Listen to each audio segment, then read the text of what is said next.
Hey, hello. Balik lagi di channel Spoilermoon dan kita akan lanjutkan lagi kisah hidup Fang Yuan. Di part sebelumnya, Di Sangseng akhirnya lepas dari kurungannya di bawah tanah. Dia keluar melalui parit bumi yang baru terbuka. Dan siapa sangka bahwa parit itu terhubung dengan sisi luar dari tanah terberkati kesempurnaan. Jadi, kalau sebelumnya kita menceritakan 4 lokasi sekaligus, tapi kali ini akhirnya semua lokasi itu menjadi satu. Sebelumnya kota Kaisar hancur, dan akhirnya Fang Yuan datang ke tanah terberkati kesempurnaan. Lalu rombongan dari Bing Saichuan yang awalnya ada di pengadilan surgawi, tapi karena gerakan pembunuh dari The Great Sun, mereka dipindahkan langsung ke lokasi di dekat tanah terberkati kesempurnaan. Kemudian yang terakhir, karena pembukaan parit bumi, Di Sangseng yang awalnya dikurung di gua bawah tanah tersembunyi, juga muncul di lokasi dekat dengan tanah terberkati kesempurnaan. Jadi semuanya sekarang berkumpul di sana. Akhirnya puncak dari arc kali ini pun dimulai. Kita sambung kisah hidup Fang Yuan di part 357. Kini Duklong mendengus, lalu dia menyerbu ke arah Di Sangseng tanpa rasa gentar. Keduanya pun langsung beradu pukulan. Para immortal dari pengadilan surgawi tertegun. Mereka tak pernah menduga bahwa Di Sangseng menjadi semakin kuat. Orang-orang dari pengadilan surgawi tahu alasannya karena saat ini urat bumi telah menyatu. Segala emosi negatif yang berkumpul dari 5 wilayah diserap oleh Di Sangseng, membuat dia menjadi jauh lebih kuat daripada sebelumnya. Sementara itu, Bing Saichuan berkata, "Ini kesempatan untuk mundur. Semuanya bersiap mundur." Tapi Fang Yuan memotong, "Kita tidak bisa mundur sekarang.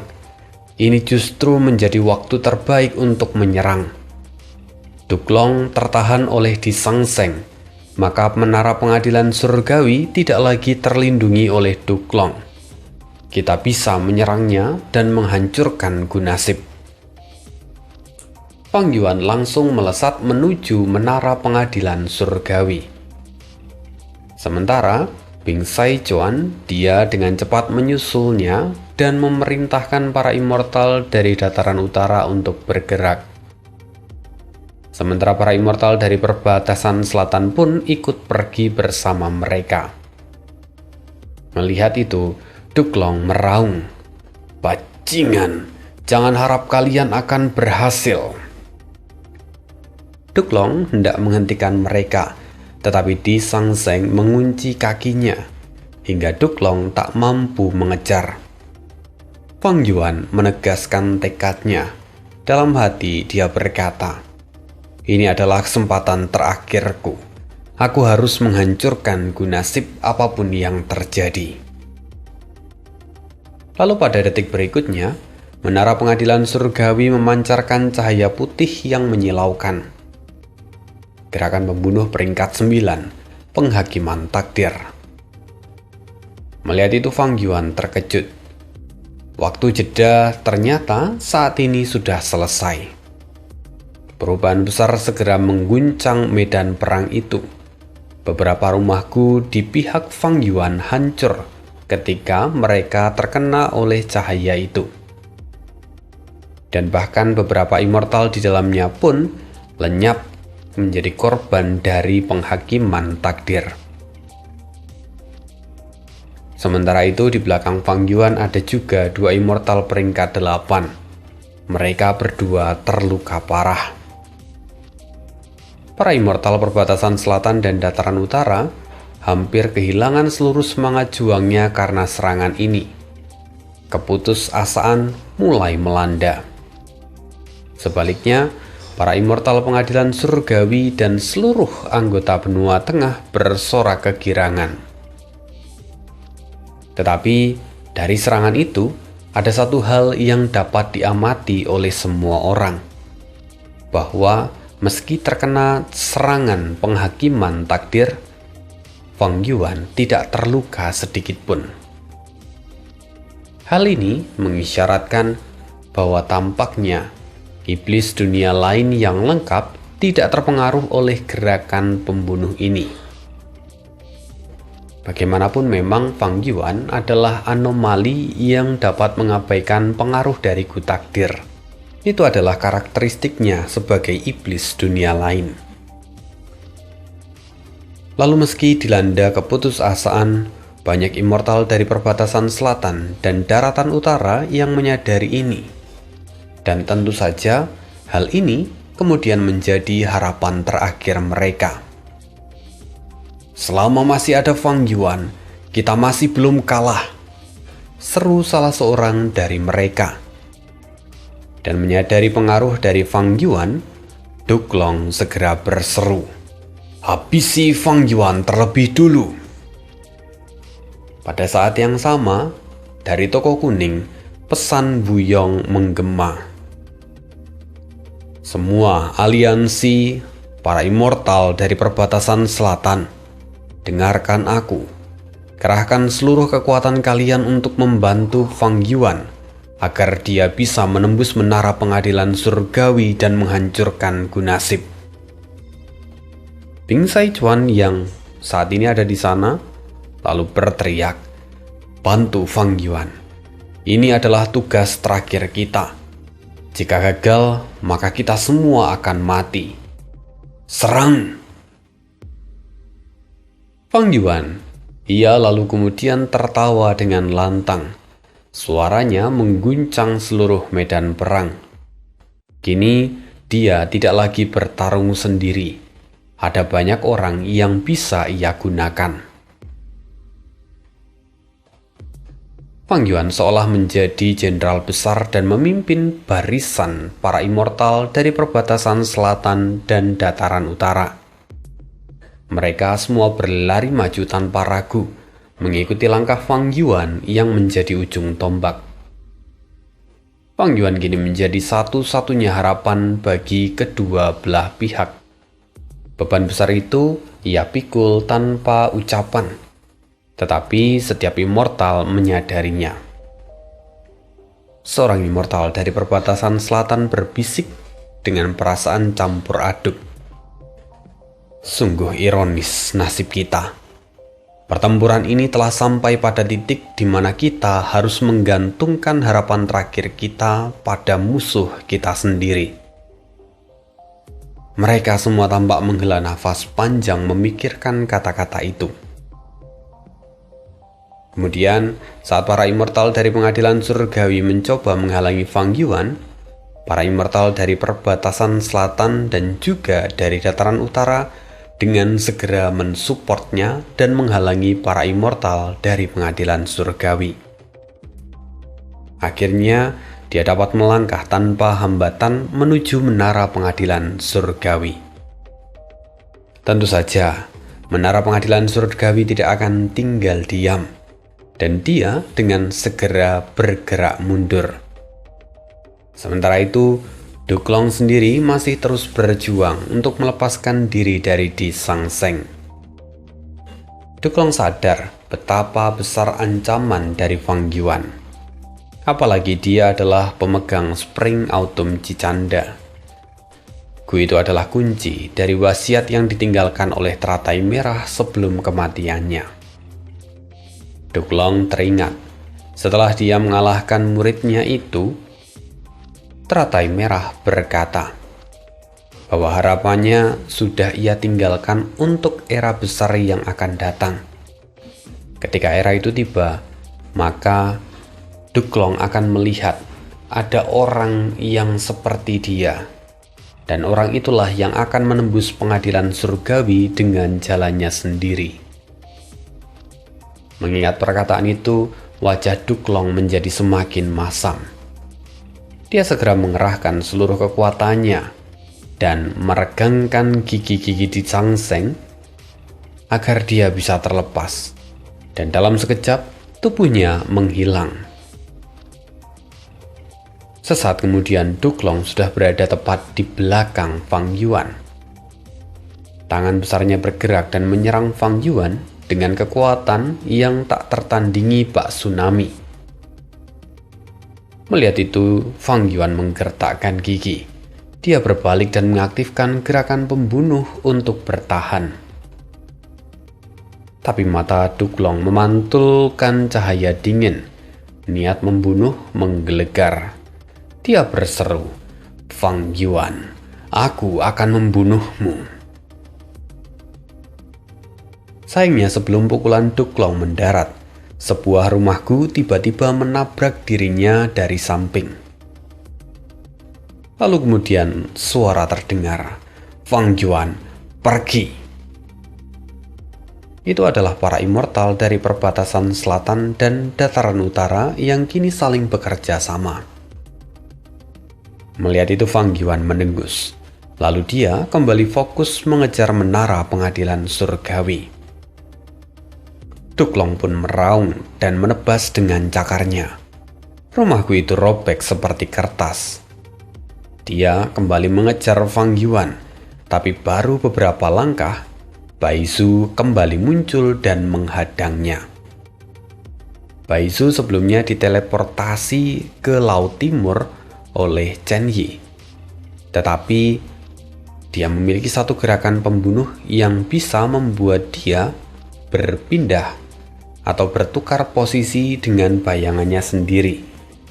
Jadi meski sebelumnya dia sudah dipindahkan ke Laut Timur, masih ada bayangannya yang tersisa di tempat itu sehingga Baizu pun dapat kembali dalam sekejap. Melihat kemunculan Baizu, Duklong tanpa basa-basi langsung menghantam Baizu. Seketika tubuhnya hancur, tetapi dia tidak mati. Karena kemudian sosok Baizu lainnya muncul dan kemudian menyerang Duklong lagi. Duklong terkejut. Dia akhirnya sadar. Gerakan pembunuh yang memungkinkan tubuh utamanya bertukar dengan posisi kloningannya. Menyadari hal itu, Duklong menggertakkan gigi. Dasar kecoa terbang yang menjengkelkan. Baizu memang tidak cukup kuat kalau harus beradu kekuatan dengan Duklong. Tetapi menggunakan jalur transformasi miliknya, setidaknya dia bisa menghambat Duklong untuk beberapa saat. Dan kemudian, para immortal dari benua tengah dengan segera mencoba membantu Duklong. Hal ini tentu membuat Baizu kesulitan, dan pada akhirnya Duklong terbebas dan kembali mengejar Fang Yuan. Sebelum Duklong mendaratkan serangan, Wang Zongzi muncul di belakang Fang Yuan dan segera melindunginya. Namun Duklong tidak berhenti walau sedetik. Dia langsung menghancurkan cincin 5 elemen milik Wang Zongzi dan kemudian kembali menerjang ke arah Fang Yuan. Karena hancurnya perisainya, Wang Zongzi pun terpental dengan keras. Dan akibatnya, rebound dari gerakan pembunuh itu melukai dirinya. Duklong sendiri lalu mengaktifkan gerakan pembunuh dari jalur Qi miliknya dan melemparkannya ke arah Wang Zongzi. Dalam sekejap, ledakan keras terjadi. Tubuh Wang Zongzi hancur berkeping-keping. Dia tewas seketika. Namun kematian Wang Zongzi tidak menghentikan para immortal perbatasan selatan dan juga dataran utara. Yi Haofang segera menyerang tanpa memikirkan keselamatan dirinya, mencoba untuk menahan Duklong. Ia berhasil menahannya sesaat sebelum pada akhirnya terbunuh juga. "Aku tidak punya banyak waktu," katanya dalam hati. Duklong menjadi semakin gelisah. Gerakan pembunuh terakhirnya memang memberikan kekuatan yang luar biasa. Tetapi saat ini nyawanya hampir habis. Kalau dia terus begini, maka umurnya bisa habis sebelum dia menghabisi Fang Yuan. Duklong menggertakkan gigi dan terus memaksakan tubuhnya untuk menyerang. Sementara itu, akhirnya Fang Yuan sendiri mencapai menara pengadilan surgawi. Setelah pengorbanan yang dilakukan oleh para immortal perbatasan selatan dan dataran utara. Di saat yang sama, menara pengadilan surgawi juga ditahan oleh Bing Saichuan. Dia menggunakan altar bencana dan keberuntungan. Fang Yuan tanpa buang waktu segera mengaktifkan tangan hantu pencuri hebat. Keberuntungannya sungguh baik kali ini. Dia berhasil mencuri 1 Gu Immortal peringkat 7 dan sejumlah Gu Fana. Namun itu tidak berarti apa-apa bagi menara pengadilan surgawi. Saat Fang Yuan menggunakan tangan hantu pencuri hebat untuk kedua kalinya, seorang Immortal peringkat 8 tiba-tiba muncul dan memblokir serangannya dengan mudah. Para immortal perbatasan selatan dan dataran utara berteriak marah sekaligus terkejut. Orang itu tidak lain adalah Lu Weiyin. Muridku Ye Fan mati di tanganmu, Fang Yuan. Hari ini kaulah yang akan mati. Seorang immortal dari perbatasan selatan segera berseru, Lu Weiyin, tunggu. Kau adalah pewaris dari yang mulia bumi surga. Kau adalah seorang immortal dari perbatasan selatan. Saat ini dia adalah sekutu kita untuk melawan pengadilan surgawi. Tapi Lu Weiyin sama sekali tidak peduli. Dia berkata, semuanya sudah terlambat. Nasib pengadilan surgawi telah diperbaiki, dan situasinya tidak dapat diubah. Mengandalkan iblis ini hanya akan menambah korban jiwa. Hal ini tidak akan mengubah kekalahan kita. Jadi sadarilah keadaan yang sebenarnya. Jangan lagi melawan arus. Kita harus menghentikan kematian dan penderitaan yang tidak diperlukan ini. Lu Weiyin mungkin tidak memiliki gerakan pembunuh ofensif, tetapi kekuatan lainnya sangat mengesankan. Dengan ringan, Lu Weiyin memblokir serangan dari para immortal perbatasan selatan serta dataran utara yang mencoba bertindak nekat. Bahkan Fang Yuan pun tidak dapat menggoyahkan pertahanannya. Dalam sekejap, Lu Weiyin sudah benar-benar menghentikan serangan gila-gilaan dari para immortal perbatasan selatan dan juga dari dataran utara dengan sendirian. Baru sekarang para immortal perbatasan selatan tahu betapa luar biasanya Lu Weiyin. Kebencian para immortal perbatasan selatan dan dataran utara terhadap Fang Yuan benar-benar besar. Namun, kebencian mereka terhadap Lu Weiyin saat ini jauh lebih dalam. Kemunculannya benar-benar menghancurkan harapan terakhir mereka. Semua serangan Fang Yuan dan para ahli lainnya diblokir sendirian oleh Lu Weiyin. Duklong pun tertawa lantang. Dia kembali terlihat dalam pertempuran dengan Di Sangseng. Tetapi tindakan Lu Weiyin telah menyelamatkan pengadilan surgawi. Duklong tak bisa menahan rasa syukur kepada pilihan Peri Ziwei untuk menyiarkan pertempuran ini ke seluruh benua tengah dan juga 4 wilayah yang lain. Bahkan, kedua surga pun juga ditampilkan. Sikap dari Lu Weiyin ini menjadi penanda besar. Dia adalah orang yang akan menjadi pelopor dari tren besar yang akan datang di masa depan. Para immortal di masa depan mungkin akan menyerah dan menundukkan kepala kepada pengadilan surgawi. Kenapa begitu? Karena ketika mereka mulai merasa ragu apakah mereka harus menyerah atau tidak pada pengadilan surgawi, mereka akan mulai berpikir, bahkan Lu Weiyin saja menyerah. Lu Weiyin yang adalah penerus dari yang mulia bumi surga.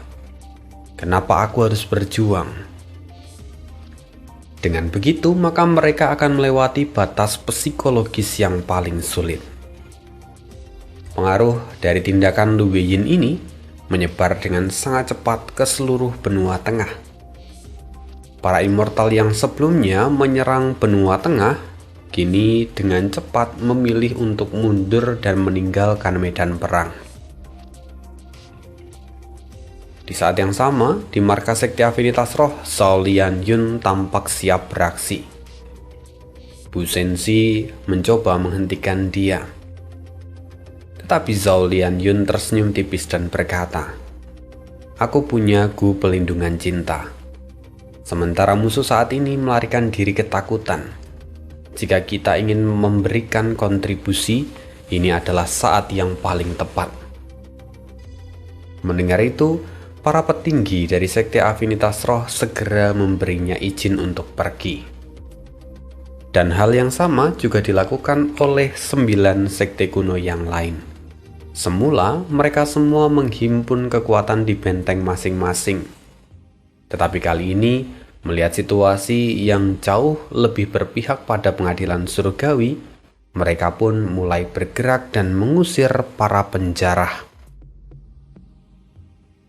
Sementara itu, saat ini, situasi Fang Yuan dan kelompoknya menjadi semakin sulit. Duklong benar-benar tertawa puas. Ini adalah pemandangan yang sangat ia nanti-nantikan. Serangan dari para immortal pengadilan surgawi juga datang dari segala arah. Hingga para immortal perbatasan selatan dan dataran utara terkepung. Ada yang berteriak, ada yang berdarah-darah, dan ada juga yang panik. Sebagian besar memandang kematian dengan tenang. Kegelapan benar-benar menutup hati Fang Yuan. Dia tidak mampu menembus pertahanan yang dibuat Lu Wei-yin. Sementara menara pengadilan surgawi kini juga sudah menjadi sangat stabil. Namun, di tengah situasi yang sulit itu, suara tawa terdengar menggelegar. Akhirnya, aku adalah orang yang bisa membalikkan keadaan. Mendengar itu, Fang Yuan terkejut karena suara itu familiar di telinganya. Dan kemudian, sosok Istana Naga muncul di belakang menara pengadilan surgawi. Orang-orang dari menara pengadilan surgawi dan yang lain pun terkejut setengah mati. Sesungguhnya, Bai Ning sudah lama mempersiapkan serangan mendadak ini. Dia memang dengan sengaja mengincar untuk mendapatkan perhatian dari semua orang. Setelah itu, Bai Ning kemudian mengaktifkan gerakan pembunuh dari Istana Naga. Saat itulah Istana Naga menyemburkan asap tebal yang kemudian melayang dan menghantam menara pengadilan surgawi. Seketika, menara pengadilan surgawi seperti jatuh ke dalam rawa. Di saat krisis itu, para immortal di dalam menara pengadilan surgawi segera mengaktifkan metode pertahanan. Dalam sekejap, menara pengadilan surgawi berubah menjadi bentuk hantu dan hampir tak bisa disentuh. Tetapi melihat itu, Bai Ningping mencibir. "Memasuki mode hantu. Kalian terlalu meremehkanku. Roh naga, mulailah." Seorang anak laki-laki dengan tanduk naga di kepalanya tampak tertawa sambil berkata, "Siap, tuanku." Segera asap tebal itu menutupi menara pengadilan surgawi. Meskipun menara pengadilan surgawi telah menjadi bentuk hantu, tetapi keanehan terjadi saat menara itu tetap terkena dampak dari gerakan pembunuh Istana Naga. Fang Yuan yang mengamati dari samping terlihat bahagia. Tak kusangka, ini adalah gerakan pembunuh jalur mimpi. Sementara itu kedua belah pihak bingung apa yang sebenarnya terjadi. Dan untuk mendapatkan jawabannya, kita harus mundur beberapa jam sebelumnya. Di dalam Gua Naga Tersembunyi, pertempuran telah mencapai momen krusial. Bala bantuan pengadilan surgawi sangat membantu keempat jenderal naga. Tetapi di saat yang sama, dari Laut Timur juga muncul bala bantuan yang tak terduga. Akhirnya mereka kembali berada di situasi yang kritis. Kemenangan dan kekalahan hanya dipisahkan oleh batas setipis tisu. Sampai kemudian, tiba-tiba kekacauan pun pecah saat sosok wanita dengan tanduk di dahinya muncul. Tentu saja, sosok itu adalah Bai Ningping, yang secara kebetulan sebelumnya diteleportasikan oleh Chen Yi ke lokasi dari Gua Naga Tersembunyi. Kebetulan, tidak sengaja. Dan karena Bai Ning dikenali sebagai musuh dari pengadilan surgawi, maka dia kemudian diserang. Dengan harapan terakhir, Bai Ning berubah wujud menjadi Bai Xiang, wujud setengah naga miliknya. Dan disitulah titik balik perubahan besar terjadi. Bai Ning tiba-tiba diteleportasikan ke dalam istana naga dan diakui sebagai tuan dari istana naga. Dalam wujud naganya, Bai Ning memenuhi syarat dan dia pun diangkat sebagai pemilik dari istana naga oleh roh naga. Roh naga sendiri adalah jiwa yang menjadi inti dari istana naga, yang sebelumnya terlahir karena pembantaian besar yang dilakukan oleh Duklong di masa lalu. Sejak saat itulah roh naga telah ada di dalam istana naga. Dia bersembunyi di dalam istana naga, dan secara alami dia menghindari Duklong karena kehendaknya terbentuk untuk membenci Duklong. Jadi dia terus bersembunyi dan menunggu calon yang cocok untuk mewariskan istana naga dan menghabisi Duklong. Sekarang setelah dia menemukan Bai Ning, dia pun menunjukkan dirinya dan mengakui Bai Ning sebagai tuannya. Meskipun itu sebenarnya adalah pilihan terakhir, karena selama ini ras manusia naga telah dimusnahkan oleh Duklong. Hampir tidak ada yang tersisa. Karena itu, ketika roh naga melihat Bai Ning, dia langsung mengangkatnya sebagai tuan. Setelah itu roh naga juga menyampaikan beberapa hal penting, termasuk salah satunya adalah menaklukkan Di Sang Seng. Kejutan demi kejutan menghujani Bai Ning. Tapi pada akhirnya dia menerima semua itu. Dia saat ini adalah tuan dari istana naga. Kemudian setelah mengamati untuk waktu yang lama, Bai Ning akhirnya menunjukkan diri di saat yang paling krusial. Dia memang menikmati hal semacam itu. Dia suka menarik perhatian. Kini para immortal dari pengadilan surgawi pun panik. Jika ini terus berlangsung, menara pengadilan surgawi akan runtuh. Ini bukan hanya sekedar emosi mimpi. Ini adalah gerakan pembunuh jalur mimpi. Bahkan pengadilan surgawi tak akan mampu menahannya. Mendengar semua opini itu, secercah harapan kemenangan kembali muncul di mata Yao Huang dan kelompoknya. Tak kusangka, di saat seperti ini Bai Ning lah yang justru membalikkan keadaan. Ayo, kita harus bertahan. Semuanya, lindungi istana naga.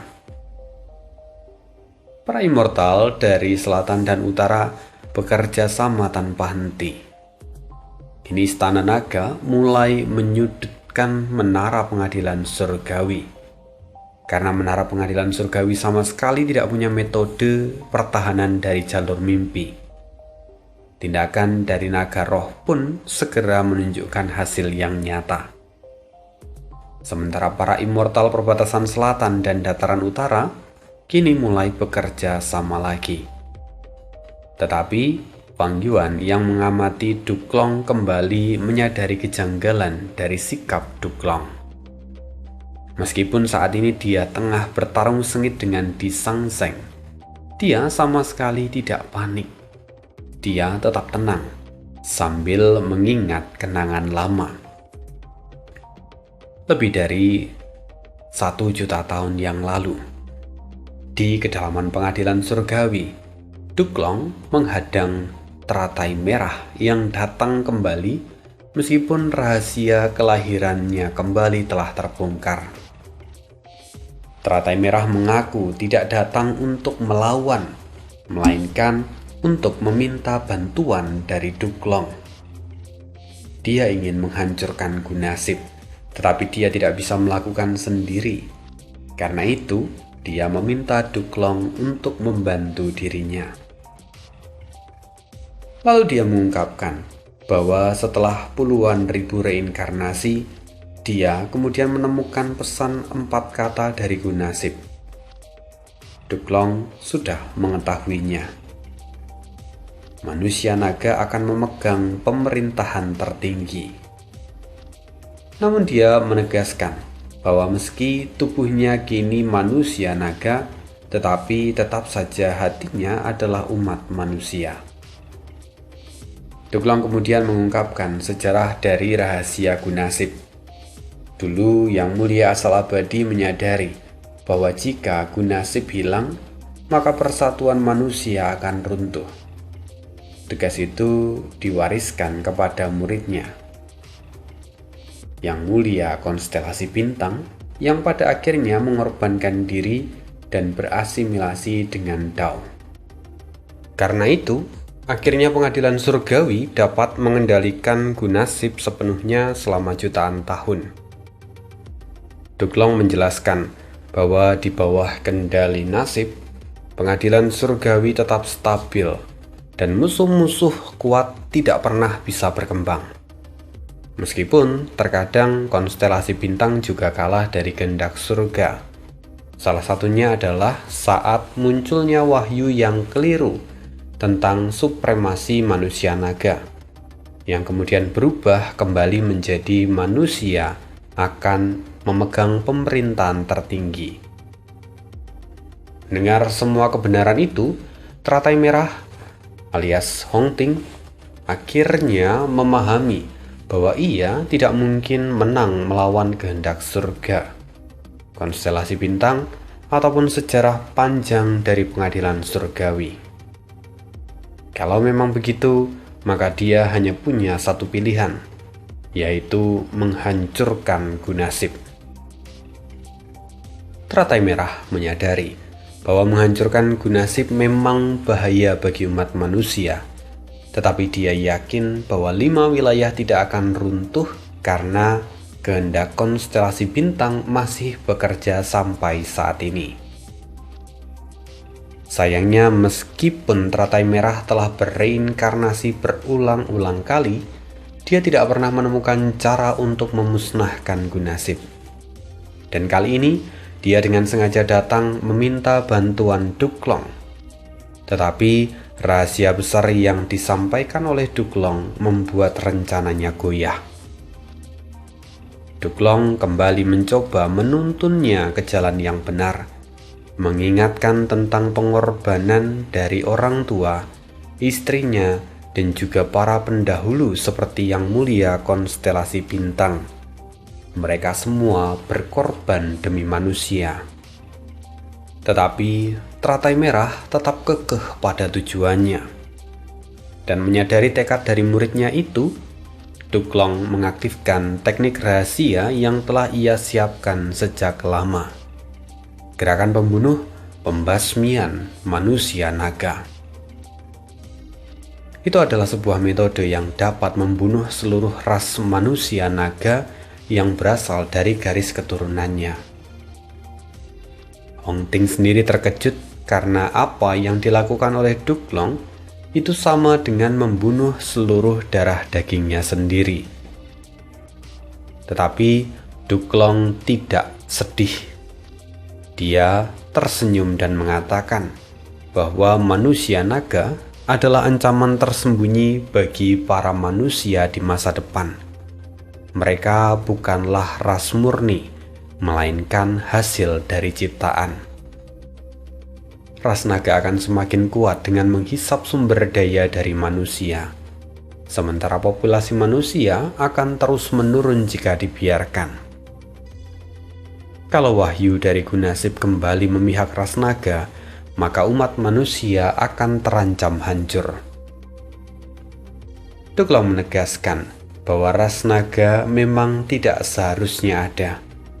Pengorbanannya termasuk membunuh anak cucunya sendiri, ditujukan untuk membuka mata teratai merah agar sadar tentang makna dari berjalan di jalan kebenaran.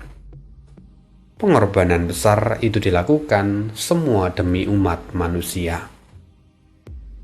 Duklong menegaskan bahwa Hong Ting tidak mungkin menang melawan pengadilan surgawi, karena kekuatan dari pengadilan surgawi bukan hanya tentang fondasi ataupun gunasip, tetapi juga tentang dedikasi dari para immortal yang telah rela mengorbankan diri selama jutaan tahun. Duklong sekali lagi mencoba membujuk muridnya untuk kembali mengikuti pengaturan dari nasib. Setelah mengingat kenangan itu, pandangan Duklong kembali memudar. Tatapannya kini tajam. Dia memandang istana naga dan mencibir. Sungguh malang kau roh naga. Keberadaanmu sudah disimpulkan oleh Peri Ziwei. Dan karena itu, kau kalah dalam permainanmu sendiri. Duklong mengaktifkan gerakan pembunuh abadi yang pernah ia gunakan untuk membujuk teratai merah. Ya, gerakan pembunuh pembasmian manusia naga. Seketika, tubuh Baining bergetar hebat. Dadanya seperti diremas dan kemudian dia jatuh dan muntah darah. Roh naga panik. Dia tidak memahami apa yang terjadi. Dan sesaat kemudian, Baining menghembuskan nafas terakhirnya. Dia tewas dalam satu gerakan. Sementara itu di pengadilan surgawi, Peri Ziwei baru saja keluar dari formasi yang digunakan untuk memenjarakan jiwa spektral. Medan perang belum sepenuhnya dibersihkan, tetapi dia sengaja datang untuk memeriksa penjara itu. Kemudian, saat dia berjalan keluar, wajahnya tampak begitu lega. Dia bergumam, tampaknya kekhawatiranku berlebihan. Meski jiwa spektral itu kuat dan cerdik, tetapi wujudnya kini hanyalah sisa jiwa tanpa gu dan juga tanpa esensi abadi. Dia tidak mungkin melakukan apapun, apalagi melarikan diri. Kini Peri Ziwei menjadi jauh lebih tenang. Lalu saat dia kembali ke aula utama, dia segera mendapatkan laporan tentang kondisi di medan perang. Senyuman tampak merekah di wajahnya. Bagus, semua berjalan sesuai dengan rencana. Kini, roh naga pun akan musnah. Sejak awal Peri Ziwei sudah curiga bahwa istana naga tanpa pemilik sejati tidak akan mungkin mampu menangkap 4 jenderal naga. Kemampuan itu sungguh tidak lazim. Jadi dari sana dia menyimpulkan tentang keberadaan roh naga. Dan ketika roh naga mencoba menipu Duklong dengan seolah-olah Duklong telah menjadi tuan dari istana naga, pengadilan surgawi tidak lagi terkecoh. Setelah berdiskusi, Peri Ziwei dan Duklong akhirnya memasang perangkap, yaitu menempatkan istana naga di gua naga tersembunyi. Perangkap itu jelas ditujukan untuk para immortal dari Laut Timur. Tetapi di saat yang sama juga untuk memerangkap roh naga dan disangseng. Tanpa rencana seperti itu, Peri Ziwei tidak akan mungkin berani menyiarkan pertempuran dari tanah terberkati kesempurnaan secara terbuka. Dan karena itu, sekarang Peri Ziwe tampak tersenyum manis. Dia menghela nafas sejenak dan kembali mengaktifkan formasi dari jalur kebijaksanaan. Sekarang, saatnya menangani Spring Autumn Cicanda milik Fang Yuan. Kemudian kita kembali ke medan perang, tanah terberkati kesempurnaan. Setelah kematian dari Baining, Istana Naga pun jatuh tanpa kendali. Gerakan pembunuh dari jalur yang digunakan pun runtuh. Sementara menara pengadilan surgawi kembali pulih ke keadaan semulanya. Para immortal dari pengadilan surgawi di dalamnya tertawa puas, sementara wajah dari Fang Yuan menjadi gelap. Sialan, jadi ini skema pengadilan surgawi sejak awal. Pertempuran ini tidak pernah lepas dari kendali mereka. Kita benar-benar telah kalah. Bing Saichuan juga menyadarinya, tetapi dia tetap mengirimkan para immortal untuk menyerang menara pengadilan surgawi. Menara pengadilan surgawi mundur dengan cepat. Sementara para immortal dari perbatasan selatan dan dataran utara menjadi semakin putus asa. Waktu terus berjalan. Tetapi pada saat itu, sekelompok immortal dari pengadilan surgawi yang dipimpin oleh Lu Weiyin mengepung Fang Yuan dan kelompoknya. Lu Weiyin segera menggunakan gerakan pembunuh abadi untuk mengurung Fang Yuan dan semua yang ada di sekitarnya. Semua pihak terkejut. Kekuatan Lu Weiyin ternyata jauh melampaui dugaan mereka. Tampilan itu membuat para immortal perbatasan selatan dan dataran utara jatuh dalam keputusasaan yang dalam. Sementara itu Duklong akhirnya terbebas dari Di Sangseng dan menerjang menuju ke arah Istana Naga. Di Sangseng ingin mengejar, tetapi menara pengadilan surgawi serta rumahku yang lain menahan pergerakannya. Duklong, kau pengkhianat terbesar dari ras naga. Roh naga meraung dari dalam Istana Naga. Tapi Duklong tidak peduli. Dia menuangkan esensi abadi dan menyempurnakan Istana Naga lagi. Dengan suara dingin dia berkata, "Aku harus berterima kasih padamu karena telah mengurus Di Sangseng untuk kami. Setelah aku mengendalikan Istana Naga seutuhnya, Di Sangseng pun akan tunduk padaku. Pengadilan surgawi akan mendapatkan binatang buas abadi legendaris terkuat sepanjang sejarah." Roh naga pun marah. Dia mengutuk Duklong sambil mengerahkan seluruh kekuatannya untuk menghalangi penyempurnaan itu.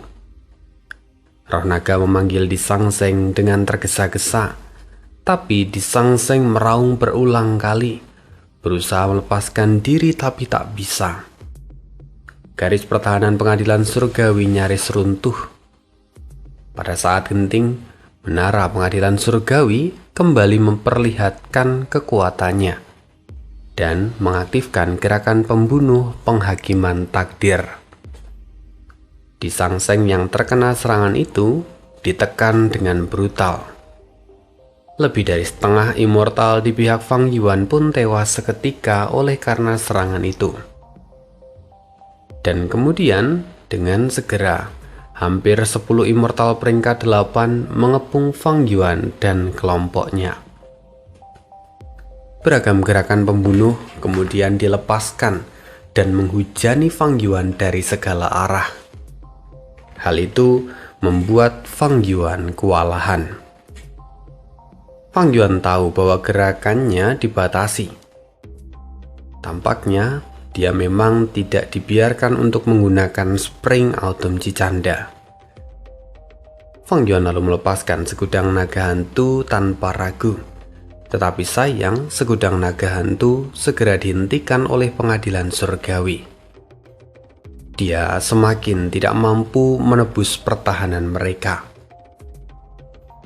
Fang Yuan masam, tapi tiba-tiba raungan naga menggelegar. Kepala raksasa Di Sangseng menghantam pengepungan di sekitar Fang Yuan. binatang legendaris itu bertindak nekat. Dia menerobos banyak serangan untuk memperkuat istana naga. Tapi Duklong tertawa keras. Sudah terlambat. Sebagian besar istana naga sudah berhasil ia murnikan, dan ia tinggal selangkah lagi untuk menguasai roh naga. Roh naga pun meraung, "Bahkan jika aku mati, aku tidak akan membiarkanmu berhasil." Istana naga meledak. Fragmen tak terhitung jumlahnya melesat ke segala arah. Dan Fang Yuan memanfaatkan momentum ini. Ini waktunya.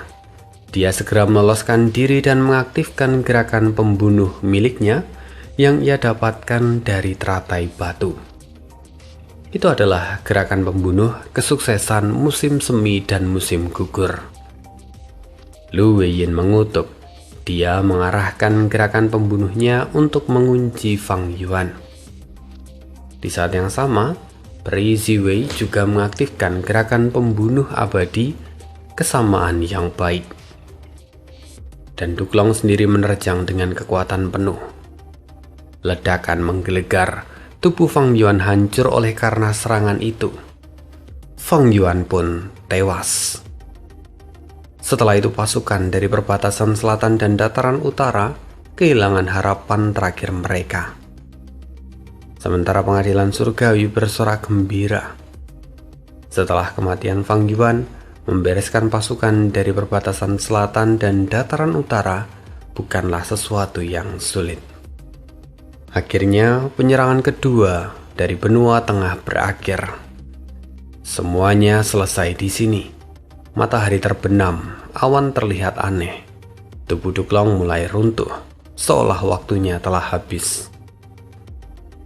Sementara itu di akhir, Duklong berkata, "Era besar telah tiba. Jayalah pengadilan surgawi." Lalu kemudian langit pun menjadi gelap. Fang Yuan membuka matanya. Senyum tergambar jelas di wajahnya. Fang Yuan sungguh merasa puas. Lalu kemudian seluruh dunia di sekitarnya menjadi gelap gulita. Terbentang sebuah aliran tanpa batas, dan sungai itu mengalir cepat tanpa pernah berhenti. Awal maupun ujung tidak pernah ia terlihat oleh siapapun. Demi surga dan bumi. Nah, sekian kisah hidup Fang Yuan hari ini. Pada akhirnya, Fang Yuan kembali menggunakan Spring Autumn Jicanda. Tetapi tentu dengan salah satu metode yang ia dapatkan dari teratai merah yang ditinggalkan di Pulau Teratai Batu. Karena itu seharusnya Fang Yuan bisa bangkit dengan selamat. Dan kini pandangan Fang Yuan gelap. Entah apa yang terjadi, dan kita akan cari tahu kisahnya di part berikutnya. Sekian untuk hari ini, terima kasih dan see you again di next video. Bye.